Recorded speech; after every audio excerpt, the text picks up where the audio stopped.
Aisha was a small girl with big eyes. She lived in a village with her parents and two little brothers.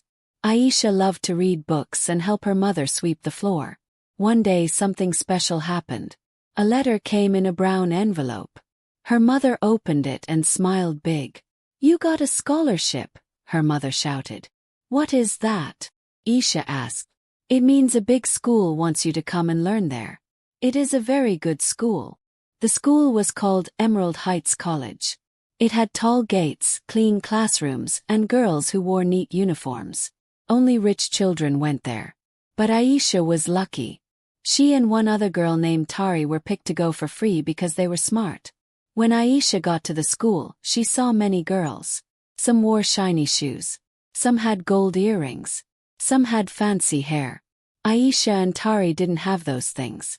They wore old sandals and simple braids. "It's okay," Tari said. "We came here to learn, not to show off." Aisha nodded and smiled.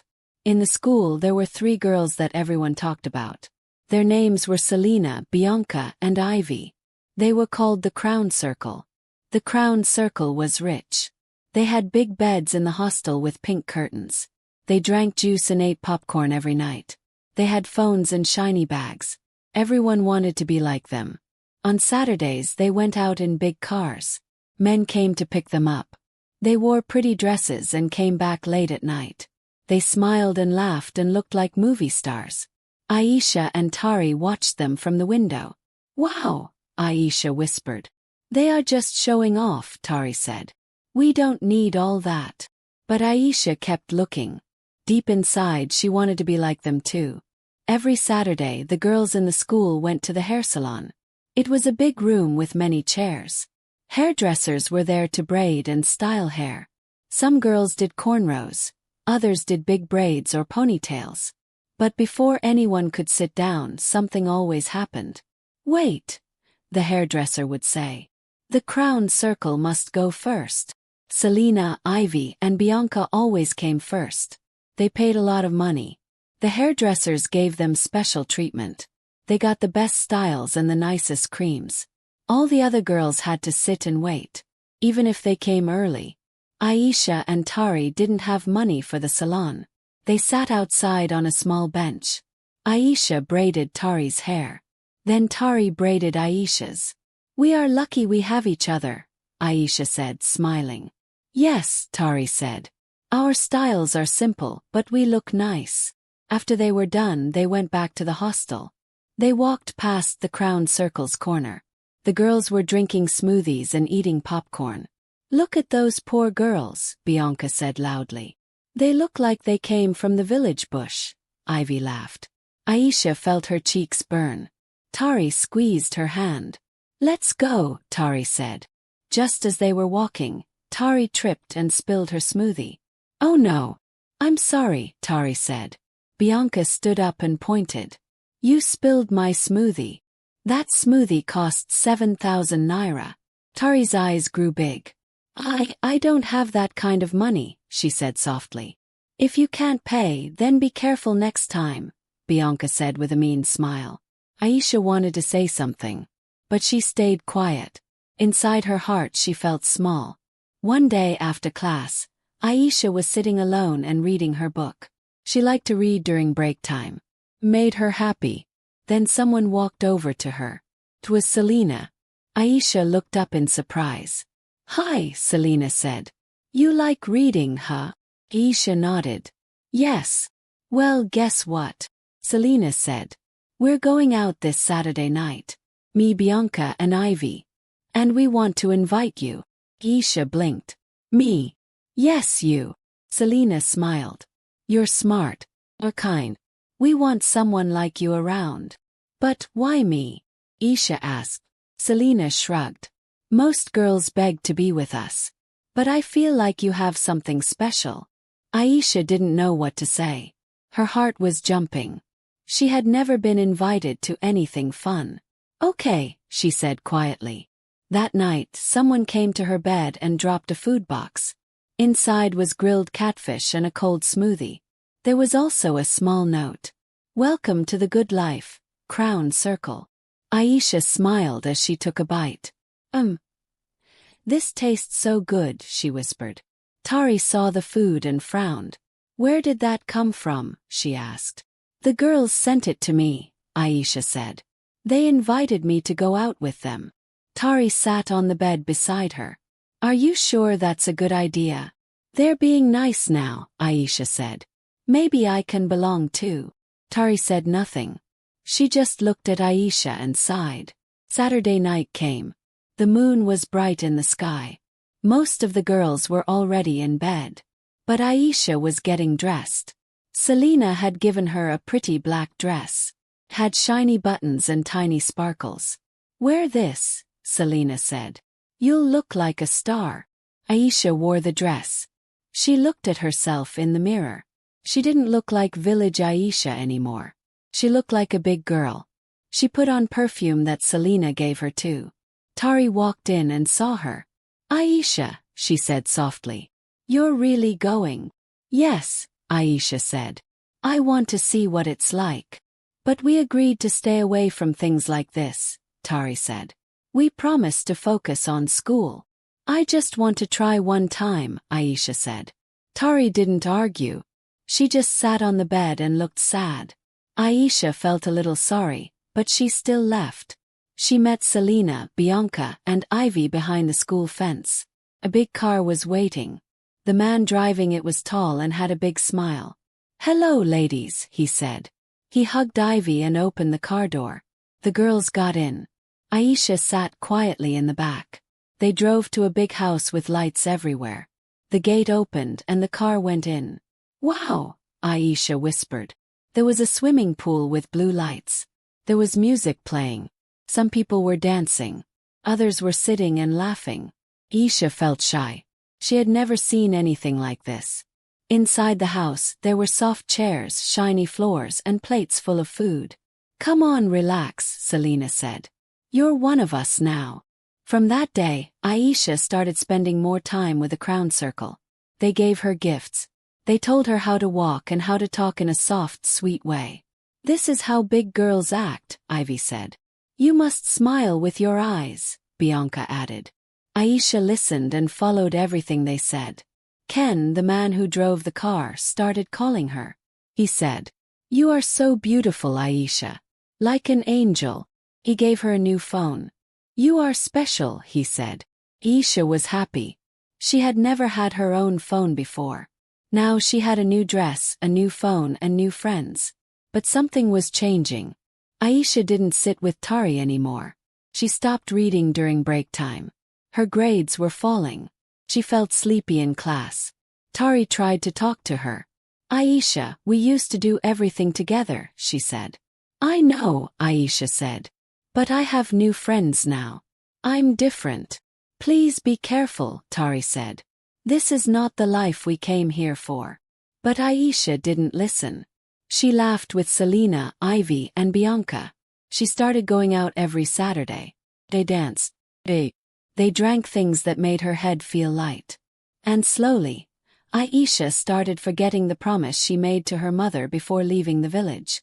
One Saturday night, Aisha went out again with Selena, Ivy, and Bianca. Like always, they climbed the school fence and got into a big car. They went to the fancy house again. There was music and food. Aisha sat on the soft couch. Ken, the man who always picked them up, sat beside her. You're quiet tonight, he said. I'm just tired, Aisha said softly. Ken smiled and held her hand. You're so beautiful. I really like you. He moved closer and tried to touch her. Aisha stood up quickly. No, I can't, she said. Ken frowned. Why not? You always come here. You eat my food. You take my gifts. What did you think would happen? I don't know, Aisha said, shaking. Then give me back the phone, Ken said. And the money I gave you. Aisha was quiet. She gave him the phone slowly. Her hands were shaking. When they got back to school, the girls were not happy with her. You messed up, Bianca said. Ken is mad at us now. You're not a baby, Aisha, Ivy said. Big girls know how to act. Selena folded her arms. Do you want to stay small forever? Aisha walked away with tears in her eyes. That evening, Selena walked past her bed. Ken asked about you, she said with a smirk. Maybe he's ready to forgive you. Are you ready to be a big girl now? Aisha didn't know what to say. She felt nervous, but she also felt wanted. The next Saturday night, Aisha joined the girls again. They climbed the school fence like before. The big car was waiting. Ken came out and smiled wide. There's my angel, he said. He hugged her and gave her a box with a small gift inside. I missed you, he said. Don't ever leave me again. Aisha looked into his eyes. Her tummy felt funny. She remembered her mummy's words, but she also wanted to feel loved. I'm back, she said softly. And just like that, it started again. The outings went on and on. Every Saturday, Aisha and the Crown Circle would sneak out of school. Ken would pick them up. They would eat, dance, laugh, and drink. Ken would call her sweet names and tell her she was beautiful. Sometimes they would sleep in his house and return before morning. Each time, Aisha felt less and less like the old her. She stopped going to the school library. She forgot to do her homework. She didn't talk to Tari anymore. At night, she would lie in bed and stare at the ceiling. But still she went out. Every week. Again and again. Few weeks passed. One particular day, something scary happened. Her period didn't come. 1 week passed. Then 2. Aisha started to feel sick. She felt dizzy. Her belly felt strange. Oh no, she whispered one night. She went to the hostel bathroom and used a small test kit. She waited. Then she looked at the lines. 2 red lines. She was pregnant. No, no, she cried softly. She remembered her mother's voice. Stay focused, my child. Stay away from trouble. Be a good girl. But now, she was in trouble. She waited until Saturday night. This time she didn't go with the Crown Circle. She went alone. She climbed the fence and went to Ken's house. When Ken opened the door, he looked surprised. Angel. I didn't know you were coming. Aisha stood still. Her hands were shaking. I need to talk to you, she said. They sat down on the soft couch. I think I'm pregnant, Aisha said. I checked with a test. Ken stared at her. His smile disappeared. What did you just say? He asked. I'm pregnant. It's been weeks now, Aisha whispered. Ken stood up and frowned. You must be joking, he said. I'm not, Aisha said. What do we do? Ken waved his hand. Not me. Don't say we. This is your problem. But I thought you loved me, Aisha said with tears in her eyes. Love? Ken scoffed. Girl, I was only helping you have fun. You better take care of it. Don't bring trouble to my door. Then he walked away. Aisha sat there alone. Her chest felt heavy. Her heart felt like it was breaking. She stood up slowly and walked out of the house. Aisha ran to Selena's corner that night. I need help, she whispered. Please. I'm pregnant. I don't know what to do. The girls looked at her with cold eyes. Seriously, Vi said. This is not our problem. You were the one who couldn't handle your stuff, Bianca added. Selena just shook her head. Don't bring us down with you. They walked away and left Aisha standing alone. Her hands were shaking. Her eyes were full of tears. What do I do now? She asked herself. Aisha could not sleep. She lay on her bed and looked up at the ceiling. Her heart felt heavy. Her belly was growing and she was scared. If the school finds out, they will send me away, she whispered to herself. She didn't want to go home.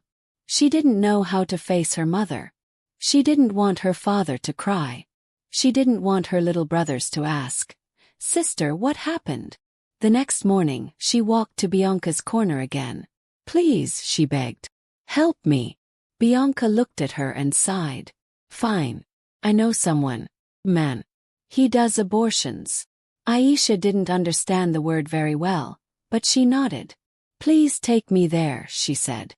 That Saturday night, Bianca and Aisha climbed the fence. It was dark.